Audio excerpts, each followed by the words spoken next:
But if you want to have fun like I did with Bill Walton, you play with LeBron. Really? It'd been probably more fun to play with LeBron, but if you want to win and win and win, it's Kobe. All right, welcome back to another After Dark, everyone. Hope you all are having a good night so far. Hope you guys had a good day. Well, it was kind of unintentional, but it looks like we're sort of doing a back-to-back Kobe kind of thing. But totally unintentional, but it's something I wanted to react to, something I wanted to watch in general.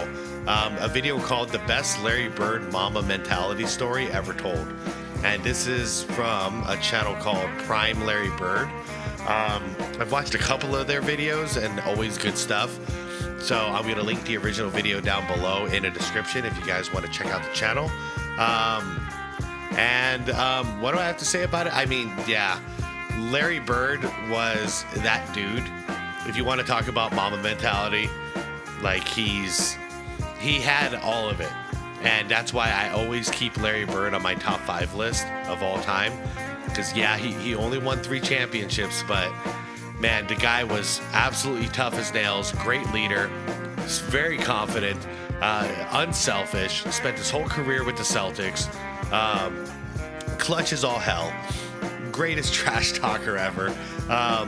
Kobe, I'm sorry, he was a Mamba. He was a Mamba before the Mamba. And, yeah, I just wanted to check this out with you guys and see what it's all about. Anyways, as I said earlier, the link is down below for the original video. Everybody, please leave this video a like. It helps out a ton. Let's enjoy this one. When Kobe Bryant created an alter ego for himself, the Black Mamba, he embodied a spirit that became a cultural phenomenon. So Kobe has to deal with these issues, all the personal challenges. The Black Mamba steps on court and does what he does. The Mamba mentality, an intense focus and relentless approach in preparation and competition, or as Kobe would describe it, fuck everyone. I'm destroying everybody that steps on the court. Yep. And just guess who Larry Bird's favorite basketball player is. Kobe was always my favorite since I got out. I don't like that, by the way. But Kobe is one of the toughest human beings I've ever seen because I know what he's been through, and he's played a hell of a lot more minutes than me. Yeah. And he just finally figured out, hey, I'm going to get hurt. I'm just going to have to play through it. And that's the mentality of a great player. Which, if you could have picked any current player right now to play with for an entire season, who would you pick? Probably Kobe, because Really? the fact that he's, well, of course he wouldn't have been shooting as much as he does now. Yeah, but, you would have had but to talk with him. His desire to win, his dedication in the offseason to get better, and he's just tough. He's just a tough cat. But if you want to have fun like I did with Bill Walton, you play with LeBron. Really? It'd been probably more fun to play with LeBron, but if you want to win and win and win, it's Kobe. I love it. I love it. I absolutely love it. If you want to have fun, you play with LeBron. If you want to win and win and win, you play with Kobe. Absolutely love it. And also, now it's funny because if you fast forward to nowadays, if you play with LeBron, you're not having fun either. You're not winning, nor are you having fun. Everyone's miserable out there when he's on the court. Now, if you know anything about Larry Bird, then you should not be surprised that he picked Kobe Bryant over LeBron James, because Larry Bird had that same Mamba mentality that Kobe had way before Kobe coined the phrase. And it all started after Larry Bird had a bad experience as a freshman at Indiana University, causing him to drop out of college after only 2 weeks on campus. Oh, yeah. To everyone's surprise, Larry had given up his basketball career and gone back to his hometown of French Lick, Indiana, to become a garbage collector? Yeah, they covered this on the TV show they made out of the Lakers. What was it called? Was it called Showtime? I think it was. Anyways, they covered this a little bit. He's gonna show up. I'll wait. I'll see if they show it. But he's gonna do something only Larry Bird would do. They talk about the garbage. In French Lick, it takes you about half a day to pick up all the garbage. So that was a very small part. But you know what, Mark? It's a job. Mm-hmm. I never thought I was too good to do anything. I'd do it today if I had to. But a lot of things were cutting trees down, painting curves, cleaning the streets, laying asphalt. We did everything. But when Bill Hodges, the head coach of Indiana State, went to French Lick to meet Larry Bird for the very first time, he said one thing to Larry that struck a nerve so hard that it made Larry change his mind from being a garbage collector to being a cold-blooded killer on the court. And Larry's first victims were Indiana State's starting five. Yep. You know, when I got to Terre Haute, Bob King, he asked me what I knew about players in the state, and when Larry was a junior, he wasn't very big then. He was about 6'3", but I guess he's grown quite a bit since then. Oh, wow. I saw him play in the All-Star game, and that he's really good. He said, well, let's go get him. And I got a hold of a kid that had played high school ball. He was a senior when Larry was a junior. He was one of Larry's best friends. He went home and talked Larry to coming up there to visit, and I think he had Kevin Carnes with him and 2 or 3 other kids, and they came out and played against our best 5 players. In jeans. And they wore their jeans. Yeah. I tried to give him a pair of shorts to wear. He wouldn't wear them. And they went out and just whooped our guys in their blue jeans. They didn't just beat them, they wore them out.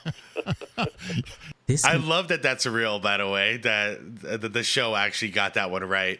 He shows up and busts their ass wearing jeans, all casual, just to prove that he could do it. Mentality is one of the rare traits that only a select few of the all-time greats had. And when Kevin Pritchard, who played 6 years in the NBA, was asked about his most memorable experience, Larry Bird's mentality was at the top of the list. Pritchard with 1 second, he'll pop for 3, got it! Bang. It counts! Kevin Pritchard, as if he knew it all along. Well, I mean, I played for the Celtics and Larry Bird. I mean, it doesn't get much better than that. You know, seeing him on a daily basis, seeing how he saw the game, how it came so easy, and how just such a masterful player he was. I think the thing you know about Larry is that he's ultimately super confident, right? I mean, he knows he's going to make the shot, and okay. And I kid with people all the time about that, and I try to explain how I see it, how his confidence is. And I think the way I would explain it is this. If aliens were coming down to the earth and they said, listen, we're going to give you 1 shot to make 1 free throw. Free throw. Or else, if you make it, Earth goes on living. You miss it, we destroy the Earth. The thing I would do is I would hand the ball to Larry Bird. Larry would make the free throw, and he'd go, where are we going for lunch? Yeah. It wouldn't be a big deal. Yeah. And I don't know how he does that, but he's just got this ability to take all the clutter, all the noise out, and just play basketball or see basketball. And to me, that's a special, special talent. You know, everybody tries it. I'll give you another example. We go down to his ranch and we throw beanbags, you know, cornhole toss, right? Mm-hmm. And the guy is world class. And he turns into he just kind of plays for a little bit, and then all of a sudden it gets close. He becomes, I'm telling you, I would put him against anyone in the universe at doing it, because he'll go 4 in a row, 4 in a row, 4 in a row, and I don't know how he can turn that on like he does. It's an amazing gift that he's been given, and you know what? To be honest with you, he takes full advantage of it too. Yeah. He's one of those kind of guys to me that whatever his ceiling is and whatever he does, he's going to hit it. And as soon as Larry, You know, it really just it tells me, and it always had, watching Bird, he's bored out there. So he's just going through the motions until there's a reason for him to turn into a superhero. And then he can do it at will. Anytime he wants to, he's taking over and he's going to that ceiling. But when he doesn't have to, he was just like going through the motions, and he was still better than everybody else. Bird stepped on a college basketball court, his opponents could already tell that Larry Bird was just on another level. Yeah, like he's the just first different. time when Bill Lynch, as a senior at Butler University, played Indiana State when Larry Bird was just a sophomore. This is true. My senior year, we played him twice. We were playing Indiana State home and home back in those days. And he was a sophomore, and he just beat our brains out, to tell you the truth. The very first time we played him, it was like one of the first possessions down the court, and I got switched off on it. So the ball goes up. I went to block him out, like you're fundamental, and supposed the ball came off, and I remember going up to get it. Look at this. I'm sorry. Watch this. Like All right, watch him just pick away at this ball. you're fundamental, supposed and Quick catch, and he's immediately going for the feed. Boom. Jesus. That's cat-like reflexes. Ball came off, and I remember going up to get it, and the next thing I know, I saw this big arm come over the top, and he slammed that ball down so hard, I think the ball hit the floor, came up and hit me underneath the chin. I bit my tongue. I turned around, and there's 33 running the other way, and that was probably his first 2 of 40-some that night. But he was, looking back at it, though, I think we even knew that night we left. We played against a guy that's as good as you could ever play against. And scouting reports back in those days weren't quite the way they are today. It was a little bit of, you went in before the game and the coach says, okay, Lynch, you got 25, and Burris, you got 32, and we were just playing man-to-man defense. And we went through the season. Then our last college basketball game, my final game I played at Butler, it was at Hinkle, and it was Larry Bird and Indiana State coming back in.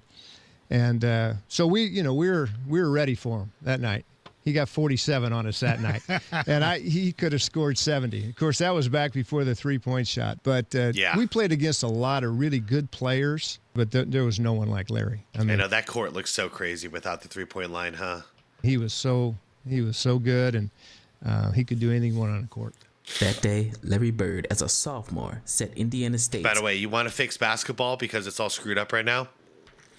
That's all you got to do. Let's go back to this for a couple of years. Let's see what happens. He could do anything he wanted on the court. That day, Larry Bird, as a sophomore, set Indiana State's single-game scoring record against Butler. This record only lasted for 2 years, because on February 25th, 1979, versus Wichita State, Larry Bird broke his own record and set a mark that has not been broken for 45 years and counting.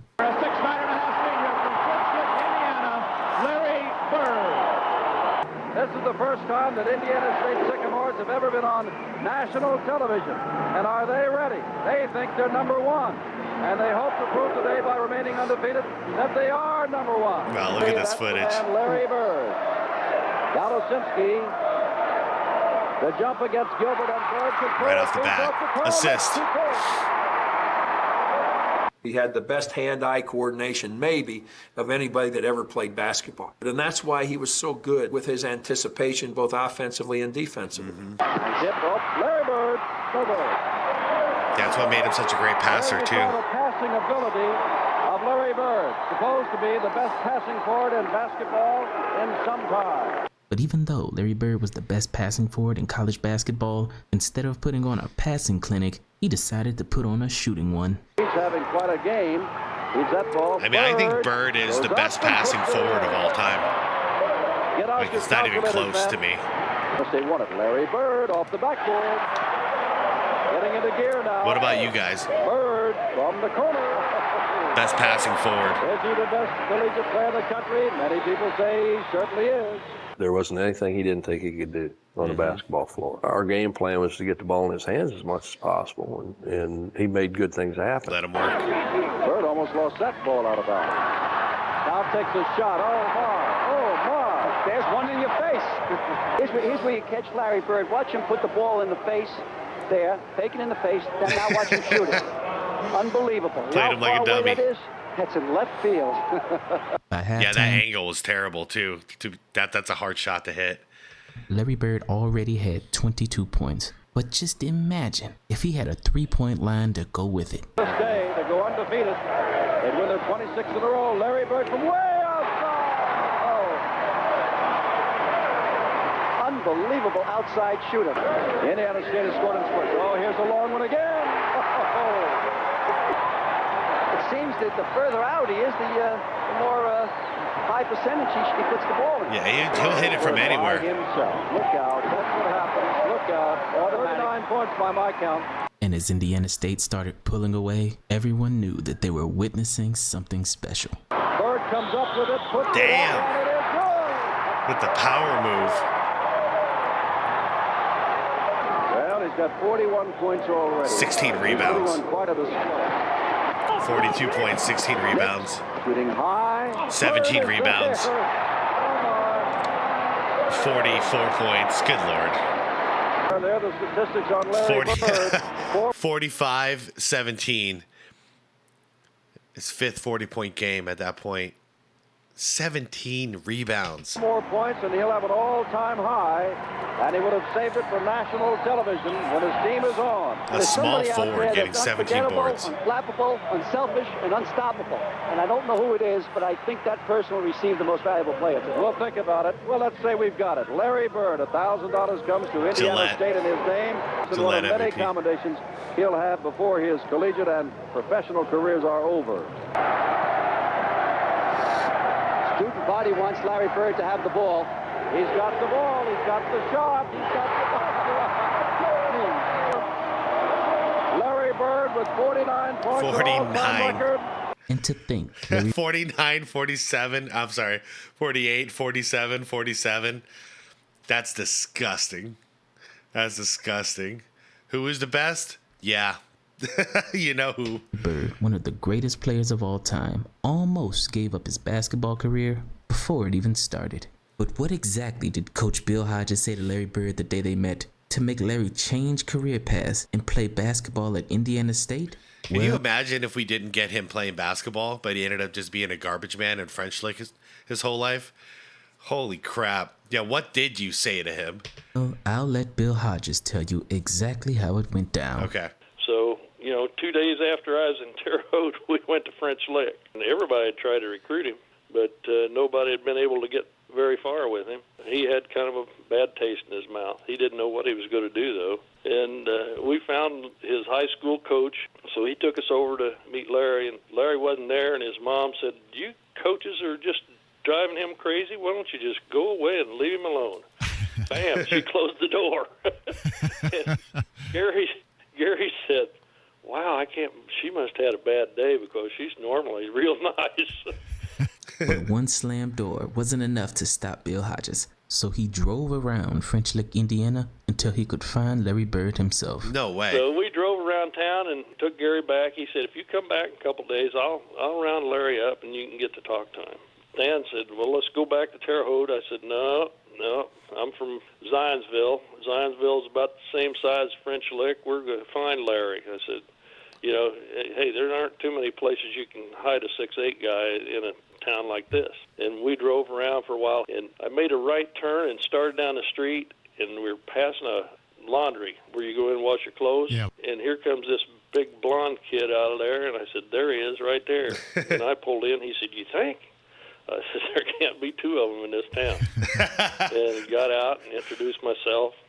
He wouldn't shake hands because he had been working on his truck, and he was carrying a basket of clothes, and he put it in the car, and I started talking to him about, we'd like to talk to you about Indiana State. And he said, "Well, I'm busy working on my truck right now. I just don't think I have time right now."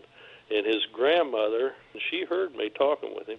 So she come around there and she said, "Larry, these nice fellows were, they took their time to drive all this way to see you. Invite them up to the house for some iced tea." "Oh, Granny, I'm working on my truck." "Larry?" That was all there was to that. He didn't say anymore. So we followed him up there, and she fixed his tea, and we sat and talked with him. This golden opportunity was almost ruined. Shout out to Grandma, man. Ruined by Bill's assistant. Because what he didn't know was, just like on the basketball court, Larry Bird was not above doing the dirty work. We kept talking, and he was telling us about working for the city. I said, "What do you do?" He said, "Well, each day of the week is different. We paint the curbs one week, and we might pick up dead limbs and maybe plant flowers or in the parks on Tuesday, and then we do this Wednesday, and on Thursday we pick up garbage." I said, "Do you drive the truck?" He said, "Hell no, Sam drives the truck. I work on the back." And it kind of kept going there, and so Stan had kind of said, "Well, you want to work on a garbage truck the rest of your life?" And Larry kind of looked over and said, "I kind of like the job." And I knew that wasn't making him happy. So I said, "Stan, let's go. We got to get out of here." And let Larry get back to work on his truck. Luckily, Bill Hodges was there to redirect the conversation. Because if he wasn't, Larry Bird may have been content being a garbage collector for the rest of his life. Because out of all of the coaches and the recruiters that tried to get Larry to come to their school, Bill Hodges was the only person to connect with Larry. Because they were both from small towns and had a lot in common. But then Bill said something to Larry that woke up a sleeping giant. We talked about playing AAU ball, which both of us had, and we talked about baling hay, and that's what he did during the summer. That's all I did during the summer, and we had a lot in common.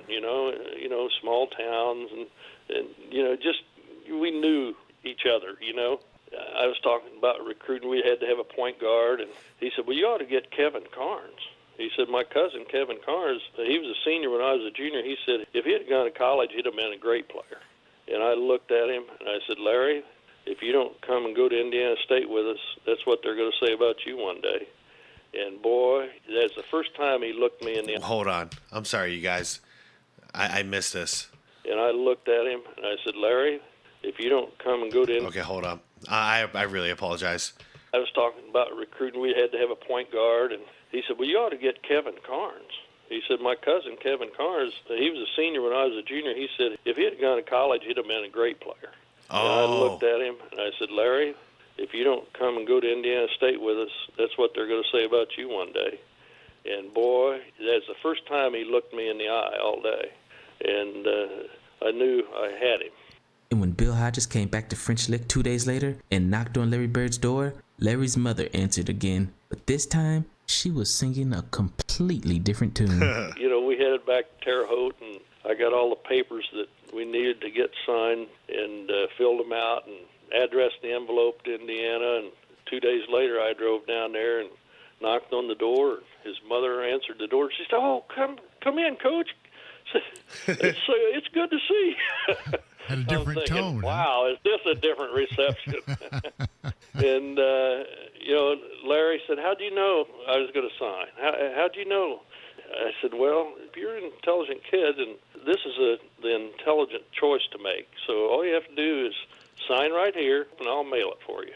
And he signed it, and the rest is history. Larry Bird went on to have one of the greatest college careers ever. And as a senior, he led a relatively unknown Indiana State team to a 33-0 record and a berth in the national title game, prompting some experts to say that Larry Bird was the greatest college player of all time. Reed gets it to Heaton. Heaton, the clutch player. He made it! 1 second to go! Heaton, second time he did it! Time is over! Game is over! Bob Heaton keeps Indiana State undefeated! They're on to the Final Four! Larry had to do more with less. I think, frankly, that Larry Bird getting the 1978-79 Indiana State team to the finals with a 33-0 record is the single greatest personal achievement in the history of college basketball. I hear what you're saying about Kareem. I'm actually old enough, I got to watch Wilt Chamberlain play college basketball at Kansas, and it was the same impact where he was just unstoppable. But Shannon, you grew up a fan of one Larry Joe Bird. And I got to tell you, the harder I look at what Larry Bird did with an Indiana State team, well, Larry Bird basically picked 4 guys from Terre Haute and said, you guys come out here and let's go try to win the NCAA championship. And I've never seen anything like what Larry did. Larry Bird took them to 33-0. And when you look at what they did, again, I'm going to give, I know what you're talking about, most important. Yeah, I got it. But most important or most valuable to one season, man, what Bird did was just off the charts. We've never seen anything like that. It's just hard to go that far with that little. And Larry Bird did so much with so little. I always have to say now, everybody's got their favorite player and everything, but there's no question at all who it was the best player in NBA basketball. There is no doubt. And it's Larry Bird. I don't care. I'm prejudiced. Yeah. Maybe. But it's funny because I hear from the show, at least, Magic was her favorite player, but Bird obviously is her son. But, I mean, all-around player. Now, I don't think anybody will ever be. Oh, it just cuts off right there. At 19 minutes and 18 seconds. That's the end. Yeah, shout out to the mom there.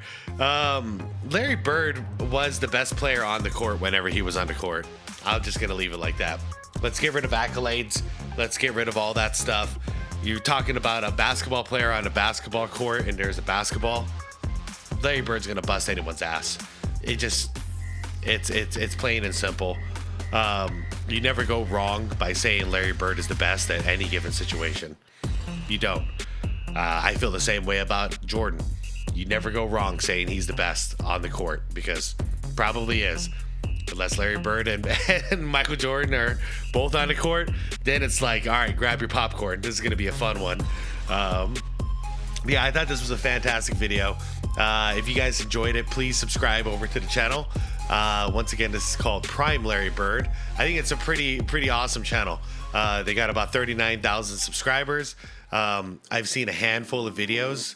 This is now another one, and every single one has been really cool, and I always learn something new, and I definitely did here.